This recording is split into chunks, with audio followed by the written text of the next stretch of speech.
오늘 말씀 제목이 가정의 우선순위입니다. 어느 목사님의 어린 시절 간증 이야기입니다. 그의 어머니께서 이제 6.25 동란, 여러분 알고 계시죠? 한국 전쟁 때 일사후퇴의 마지막 피난길에 내려오게 되었습니다. 근데 뭐 챙길 짐이 없어서 숟가락 하나 제대로 같이 가져오지 못하고 있는 상황에 그나마 좀 어디 가면 돈이 필요하지 않을까 해서 북한 돈을 보따리에 싸서 이 피난길을 내려오게 되었다고 합니다. 근데 이제 막 피난을 하려고 하는데 자기 눈에 그 어머니가 어릴 적에 선교사에게 받은 작은 성경책이 눈에 들어왔습니다. 피난길에 지금 당장 그 꼭 필요한 짐을 가져가야 되는데 그냥 버리고 오려니 마음이 좀 찜찜해서 그 작은 성경책을 주워 들고 보따리 안에 넣었다고 합니다. 마지막 피난길이다 보니 또 이제 길이 막히고 남한으로 내려갈 수 없다고 하는 상황에서 부랴부랴 내려오는데 이 가정 전체가 이제 낙오가 된 거예요. 동네 사람들, 함께 떠났던 사람들은 어디로 가는지 보이지도 않고 자기들만 이렇게 내려가고 있는데 황해도의 이제 남천이라고 하는 지역까지 왔을 때 그곳에서 그 미군 지프가 그들 가정 옆으로 차를 딱 댔습니다. 그 지프에서 한 흑인 병사가 내리더니 이 어린 목사님의 그 가정을 딱 멈춰 세우는 거예요. 짐 보따리를 풀어보라는 거죠. 보통 피난민들의 짐 보따리가 이렇게 그 밥솥이니 뭐니 이렇게 해서 부랴부랴 이렇게 막 등짐을 지고 와야 되는데 너무나 작은 짐만 갖고 내려오는 게 수상쩍어 보여서 이제 이 검문을 하게 된 겁니다. 근데 이 보따리를 풀자마자 맨 위에서 뭐가 나왔냐면 마지막에 이거 갖고 갈까 말까 했던 그 성경책이 거기 딱 나오는 거예요. 그러니까 그 흑인 미군이 이 크리스천이라고 이제 물어보는 겁니다. 이 목사님의 아버지가 이제 교사여서 어느 정도 영어가 되셨나 봐요. Yes, we are Christian. 이렇게 말을 하니까 우리가 크리스찬이라 했더니 더 이상 물어보지도 않고 이 지프의 그 가족을 태워서 마지막 피난 열차, 서울로 내려가는 그 피난 열차를 탈 수 있는 이 토성이라는 곳까지 직접 데리고 왔다고 합니다. 이렇게 이분 가정이 이제 이 남쪽으로 이 청주까지 함께 내려왔는데 이 짐보따리를 이제 풀면서 우리가 이제 먹고 살아야 되니까 어떻게 해야 될지 그 가져온 돈도 한번 좀 챙겨보고, 근데 이 돈이 북한 돈인 거예요. 북한 돈에는 그 당시에 누구 얼굴이 들어가 있었냐면 김일성 얼굴이 박혀 있었답니다. 여러분, 그 돈이 이 남쪽에서 쓰일 수가 있겠습니까? 찜찜해서 들고 온 성경책이 이 목사님 가족에게는 생명을 주는 계기가 되었고, 내가 이거 가지고 저 밑에 내려가서 잘 어떻게 생활을 유지해 봐야겠던 그 돈 보따리는 사실 아무 쓸모가 없는 짐이 되고 말았습니다. 우리는 우리 자녀들에게 좋은 것을 주고 싶은 마음이 있습니다. 우리 자녀들에게 그들의 인생에서 그들이 부족하지 않게, 그들의 인생을 멋지게 살 수 있게 그런 것들을 주고 싶은 마음이 있죠. 그들이 성장하면서 건강한 이 재정을 갖다 운용하는 방법이라든지, 건강하게 사는 방법이라든지, 인간관계를 잘 맺는 방법이라든지, 이런 것들을 우리 부모님들은 우리 자녀들에게 알려주고 싶어 합니다. 하지만 정말 이 부모님이 해야 될, 그리고 가르쳐야 될 것이 있다면 바로 신앙 계승이라고 하는 것입니다. 한국 가정의 우선순위, 중요 순위에는 이 자녀 양육이 항상 있어 왔어요. 한국이 급성장했던 것은 자녀 양육에 정말 아끼지 않았던 이 부모 세대의 헌신이 있어 왔습니다. 자녀의 미래를 열어주는 데 많은 돈을 지출했고 그 자녀들을 위해서 많은 희생을 했던 것이 우리 부모 세대의 전통이자 지금까지 이어져 오는 한국의 문화이기도 합니다. 그런데 모든 부모가 자녀에게 정말 중요한데도 잘 전수하지 못하는 것이 있다면 이 신앙의 전수가 아닌가 생각됩니다. 성경에는 다음 세대를 세우지 못해서 일어난 비극이 여기저기 기록되어 있는데, 특별히 사사기 2장 7절에 보면 이렇게 말하고 있습니다. 백성이 여호수아가 사는 날 동안과 여호수아 뒤에 생존한 장로들 곧 여호와께서 이스라엘을 위하여 행하신 그 모든 일을 본 자들이 사는 날 동안에는 여호와를 섬겼더라 라고 말씀합니다. 이게 굉장히 좋은 말 같죠. 여호와를 섬겼더라. 그런데 하나님이 행하신 일을 본 자들이 사는 날 동안까지만 하나님을 섬겼다는 거예요. 그 다음 세대에게는 하나님을 섬기는 일이 일어나지 않았던 거죠. 하나님의 역사를 경험했던 사람들은 여호와를 섬기는 자리에 남아 있었지만, 그 역사를 경험하지 못했던 다음 세대는 하나님을 섬기는 일에서 떠나갔습니다. 그 결과 심각한 일이 일어났는데, 사사기 2장 10절을 함께 읽어보겠습니다. 읽겠습니다. 시작.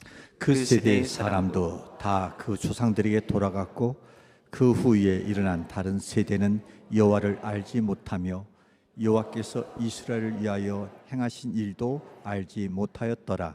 네, 아멘. 여기 빨간색으로 되어 있는 그 후에 일어난 다른 세대, 우리가 주목해야 될 것이 이 표현인데요. 여호와를 아는 부모님 아래에서 자라났지만 비극적이게도 신앙의 전수가 이어지지 못해서 하나님을 알지 못하는 다른 세대로 이들이 나타났습니다. 우리 다음 세대가 이렇게 되어서는 안 되겠죠. 우리가 다음 세대를 우리보다 더 하나님을 경외하고 사랑하는 그런 믿음의 세대로 세우기 위해서 우리들이 점검해야 될 것들이 몇 가지 있을 것 같습니다. 그 첫 번째로 우리는 우리 가정이 가지고 있는 우선순위를 점검해야 됩니다. 오늘 말씀에는 신앙의 전수를 잘했던 가정 한나와 엘가나의 가정이 나오고, 또 다른 가정, 다음 세대를 다른 세대로 만들었던 엘리의 가정이 나오고 있습니다. 이 둘 사이에 차이가 뭐가 있을까요? 먼저 한나와 엘가나의 가정의 특징을 먼저 보면, 이들은 항시 하나님과 사귐이 있는 가정이었어요. 여러분, 한나 이야기를 잘 알고 계시죠? 한나는 삶의 여정 속에서 마음이 힘들고 괴로울 때 하나님 앞에 나아가서 통곡하며 기도했던 그런 기도의 여인이었습니다. 사무엘상 1장 10절을 함께 읽겠습니다. 시작. 한나가 마음이 괴로워서 여호와께 기도하고 통곡하며. 네, 하나님께 기도하고 통곡했다. 여러분, 한나라는 이름의 뜻이 자비 그리고 은총이란 뜻이에요. 한나는 하나님 앞에서 하나님의 자비와 은총을 항상 구하는 여인이었어요. 근데 이 한나의 기도의 내용을 보면 그의 신앙의 중심에 무엇이 있는지를 우리가 볼 수가 있습니다. 사무엘상 1장 11절인데요. 그 다음 구절을 함께 읽어보겠습니다. 시작. 소원하여 이르되 만군의 여호와여, 만일 주의 여종의 고통을 돌보시고 나를 기억하사 주의 여종을 잊지 아니하시고 주의 여종의 아들을 주시면 내가 그의 평생에 그를 여호와께 드리고 삭도를 그의 머리에 대지 아니하겠나이다. 아멘. 여호와께 기도하고 통곡했던 기도의 내용이 뒤에 나오죠. 소원을 하고, 하나님, 종의 여종의 고통을 돌아보신다면, 주님 나를 기억해 주신다면, 주님께서 내게 아들을 주신다면 나는 그의 평생을 하나님께 드리며 삭도를 그의 머리에 대지 않는다. 나시른으로 구별되는 그런 자녀로 키우겠습니다. 이 한나의 이 신앙 고백, 이 기도 가운데 나의 고통을 돌아보시고 기억하실 그 하나님에 대한 고백이 담겨져 있어요. 그리고 그렇게 하나님이 응답하실 때 자기 역시 하나님께 이 아들을 드리면서 하나님의 마음이 흡족한 그런 다음 세대를 키우겠다라고 하는 그 고백이 이 한나에게 있는 거죠. 그 기도의 응답으로 하나님이 주신 아들, 그 아들 이름을 뭐라고 정했습니까? 여러분 아시죠? 그 아이의 이름을 사무엘이라고 정했어요. 사무엘의 뜻이 뭐냐? 여호와께 구하여 얻었다라는 뜻입니다. 한나는 그의 아들의 이름을 사무엘이라고 하면서 그 아들의 이름에 나의 신앙 고백을 담았을 뿐만 아니라 자식에 대한 미래의 기대를 담아서 그 이름을 정했어요. 내 자식이 살아가면서도 매사에 하나님께 기도로 구하여 얻는 인생, 여호와께 구하여 얻다라는 그 이름의 제목처럼 그 아이가 그런 아이가 될 수 있기를 구하면서 사무엘이라고 이름을 지었던 거죠. 이런 점에서 우리는 한나와 엘가나의 가정에서 그들의 우선순위가 어디 있는지를 확인하게 됩니다. 이들 가정의 우선순위는 하나님께 있었어요. 하나님이 먼저였고 하나님 중심의 삶이 이 가정에 있었습니다. 1장 27절과 28절에 그 내용이 또 한번 반복되는데요. 함께 읽겠습니다. 시작. 이 아이를 위하여 내가 기도하였더니 내가 구하여 기도한 바를 여호와께서 내게 허락하신지라. 그러므로 나도 그를 여호와께 드리되 그의 평생을 여호와께 드리나이다 하고 그가 거기서 여호와께 경배하니라. 아멘. 여러분, 한 사람의 참 신앙의 모습은 그 사람이 기도할 때보다 그 기도의 응답을 받고 난 다음의 모습일 겁니다. 한나가 기도 응답이 되니 이제 하나님 필요 없으니까, 내가 얻는 거 다 얻었으니까, 이제 아들이 생겼으니까 이렇게 넘어가지 않고요, 오히려 그것을 계기로 하나님께 더 가까이 나아가는 모습을 보게 됩니다. 하나님 앞에서 서원을 지켜요. 아들의 평생을 하나님께 드립니다. 여러분, 이 아들이 얼마나 귀한 아들이에요? 자기가 정말 눈물로 정말 십수년을 기도했던 그런 귀한 아들임에도 불구하고 그 아들을 우상화하지 않았어요. 그 아들을 나의 소유로 삼지 않았습니다. 오히려 그 아들을 하나님께 내어드리면서 이 아이의 인생은 주님의 것입니다 라고 고백하는 모습을 우리는 보게 되는 거죠. 여러분, 가정 안에서 신앙의 전수는 바로 이렇게 부모와 함께 이루어져 가는 것입니다. 사무엘이 자란 가정은 어머니 한나의 신앙 교육뿐만 아니라 또 그의 아버지 엘가나의 적극적인 참여로 이루어졌어요. 아버지 엘가나의 이름의 뜻은 하나님은 소유하신다라는 뜻입니다. 하나님께서 내 모든 것의 소유자가 되신다라는 고백인데, 이 엘가나는 그 이름값을 제대로 했던 사람이에요. 여러분, 자기 가장 사랑하는 아내 한나의 첫 번째 아들, 그 아들을 아무리 한나가 서원했든 하나님께 바치는 게 쉬운 일이었을까요? 당시 여인들의 서원은 남편에 의해서 취소될 수가 있었습니다. 그런데 남편 엘가나는 그 한나의 서원을 전적으로 동의하며 그 사무엘을 성전에 바치고 하나님으로 사람으로 세우는데 오히려 함께 동역하고 격려했던 그런 아버지였던 거죠. 그러니까 한나의 신앙만이 아니라 이 엘가나의 적극적인 믿음에 동역이 있었던 것입니다. 이게 한나와 엘가나의 가정의 특징이었어요. 그렇다면 제사장 엘리의 가정, 자기의 다음 세대가 다른 세대가 되었던 이 엘리의 가정은 어떤 모습이었을까요? 여러분, 엘리 제사장은 이 사사시대 말기의 대제사장이었습니다. 여러분, 대제사장은 그 당시에 있는 수많은 제사장 중에 가장 이 머리가 되는 제사장을 가리켜요. 그러니까 영적인 권위와 그 지도력과 그 어떤 높이와 지위가 탁월한 사람인 거죠. 이 대제사장은 하나님의 성소까지 들어가는, 지성소까지 들어가는 사람입니다. 그런데 이 엘리 대제사장은 직분은 대제사장인데 영적인 권위와 능력이 사라져 버렸어요. 그냥 직분과 기능만 있는 그러한 모습인 거죠. 오늘 본문 2장 12절에는 이 엘리 가정의 심각한 모습을 드러내고 있습니다. 함께 읽어보겠습니다. 시작. 엘리의 아들들은 행실이 나빠 여호와를 알지 못하더라. 네, 엘리의 아들들. 여러분, 엘리가 대제사장이면 엘리의 아들들은 뭘까요? 혈통에 의해서 이 제사장의 직분을 이어받습니다. 그럼 엘리의 아들들도 제사장일 것이고, 엘리가 이제 숨지고 난 다음엔 이들이 대제사장이 될 수 있는 사람들이에요. 근데 그들이 행실이 나빴다고 되어 있고 여호와를 알지 못했다라고 얘기합니다. 아니, 항상 하나님을 예배하고 제사하고 심지어 지성소까지 들어가고 하나님이 그 예배 가운데 불을 갖다 내리시고 기도를 올려야 되는 그 제사장 가문의 자녀들이 하나님을 알지 못했다? 너무나 씁쓸한 모습이죠. 여기서 우리는 우리 신앙의 부모의 어떤 그 모습이 우리 자녀들에게 저절로 자동적으로 전수되지 않을 수 있음을 보게 돼요. 엘리 제사장 가정에서 자녀들이 항상 예배하는 모습을 보지 않았겠습니까? 항상 기도하는 모습을 그 아이들이 봤을 거예요. 가장 존경받는 그런 대시장의 직위를 가지고 있는 그 가정의 자녀들이 항상 하나님을 예배하는 모습을 보면서 살았을 것입니다. 하지만 그 자녀들이 하나님을 경외하는 법은 알지 못했어요. 우리 부모님들이 교회에서 직분을 가지고 있고, 우리들 개인의 신앙은 탁월하고, 우리는 하나님께 기도하고 예배를 드린다고 해도 여러분, 이것이 다음 세대에 그대로 전달되지는 않는 거예요. 신앙의 유산이 우리 다음 세대에게 상속되기 위해서는 의도적이고 의지적인 헌신이 필요합니다.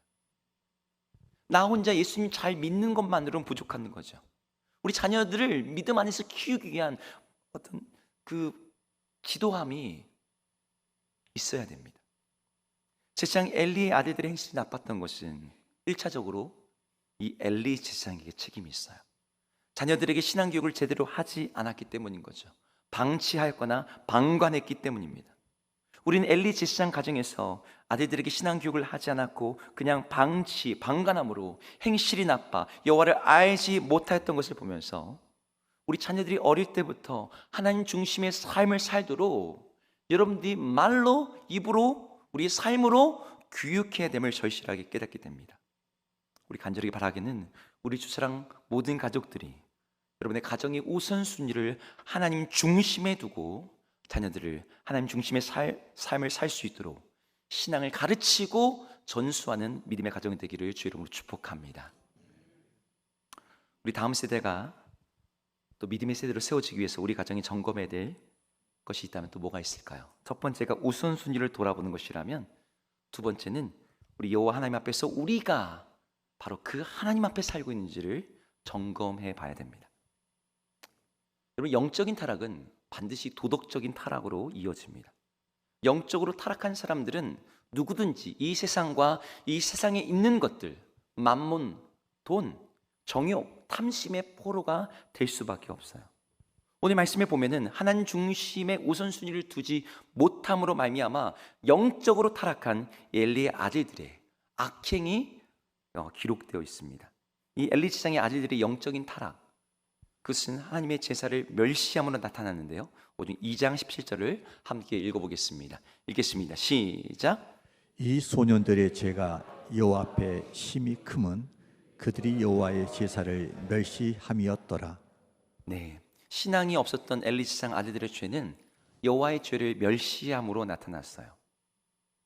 여러분, 이 시대에도 영적인 타락은 하나님 찬양과 영광과 존귀와 우리의 모든 경외함으로 높임을 받기 합당하신 그분을 예배하는 것이 무시되는 경향으로 나타나요.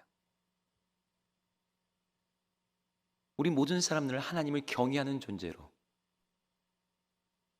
하나님이 우리를 창조하셨는데, 그 하나님을 경외하는 우리의 삶의 본질, 예배를 무시하는 순간부터 영적인 생명은 사라집니다. 이것이 엘리 제사장의 자녀들의 모습이었어요.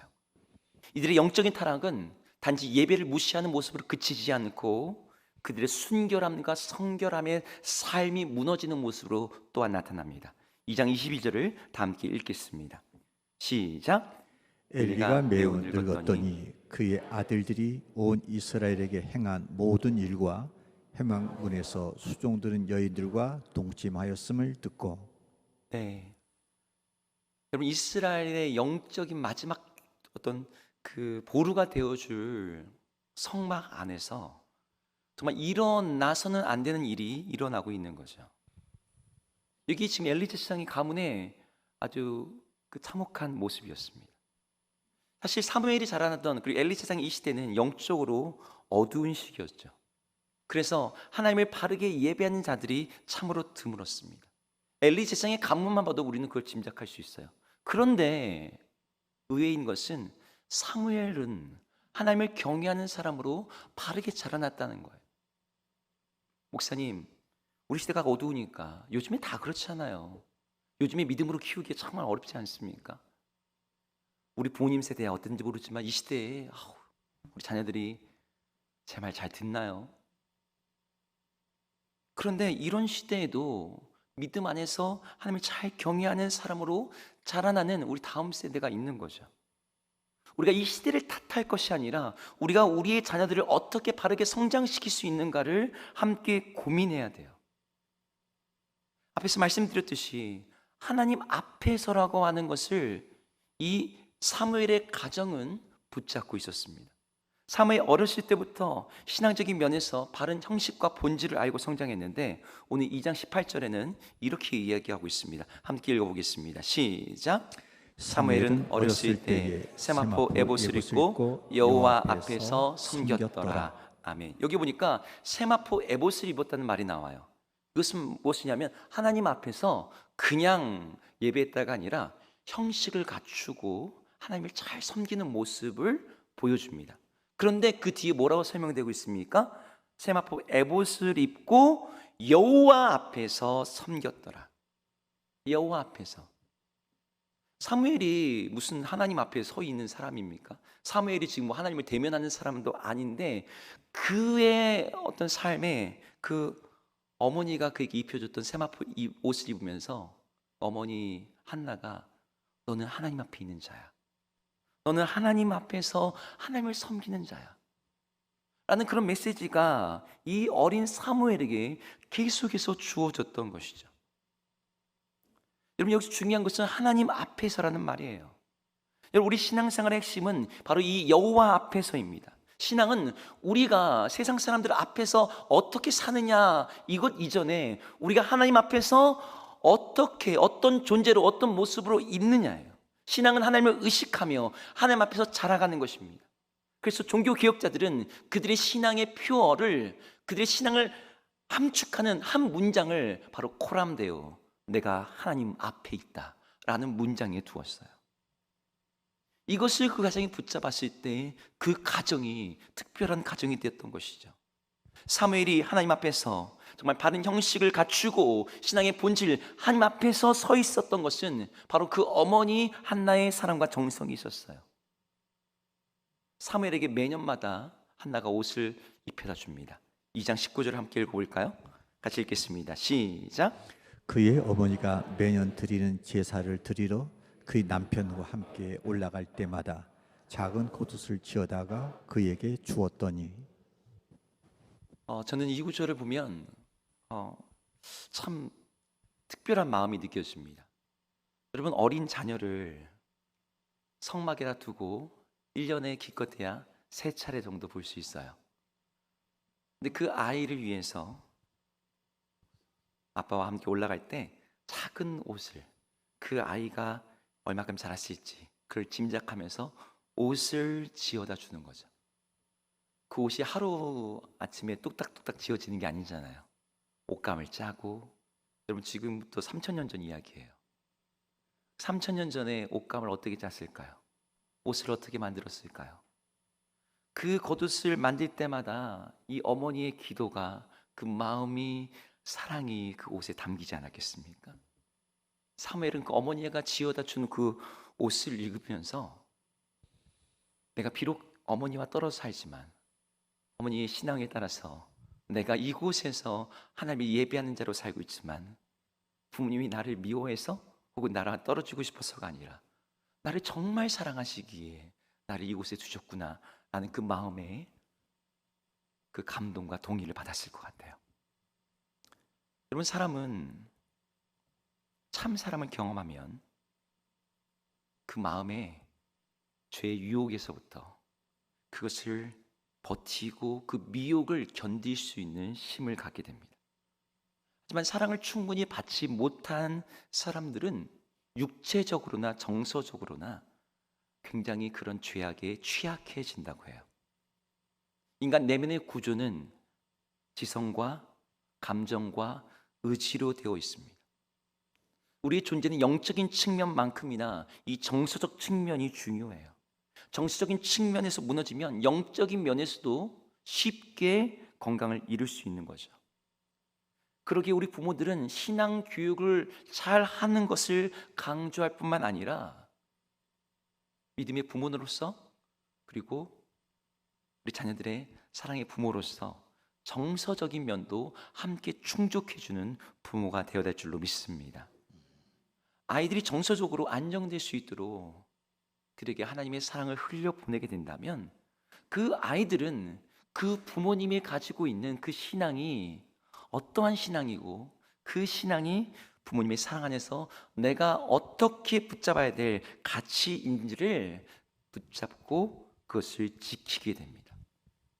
부모님이 사랑은 주지 않고 그저 강요와 훈육만 한다면 여러분 그렇게 전수되는 신앙은 율법주의로 흐를 수밖에 없어요. 한나의 가정은 자녀에 대한 깊은 사랑과 애정이 함께 전수되었던 거죠.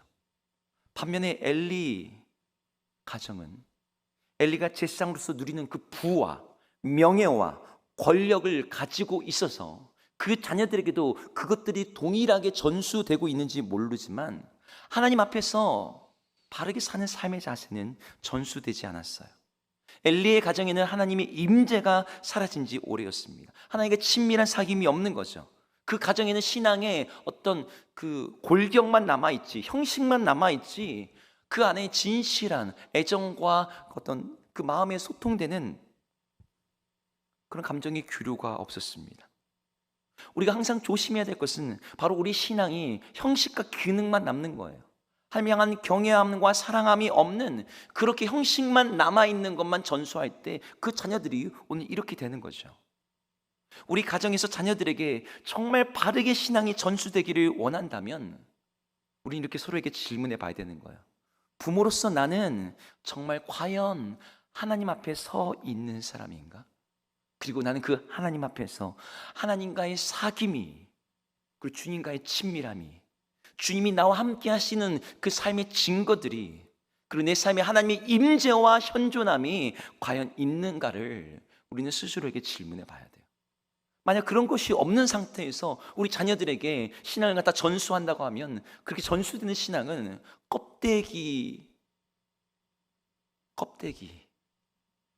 껍데기밖에 없을 수 있습니다.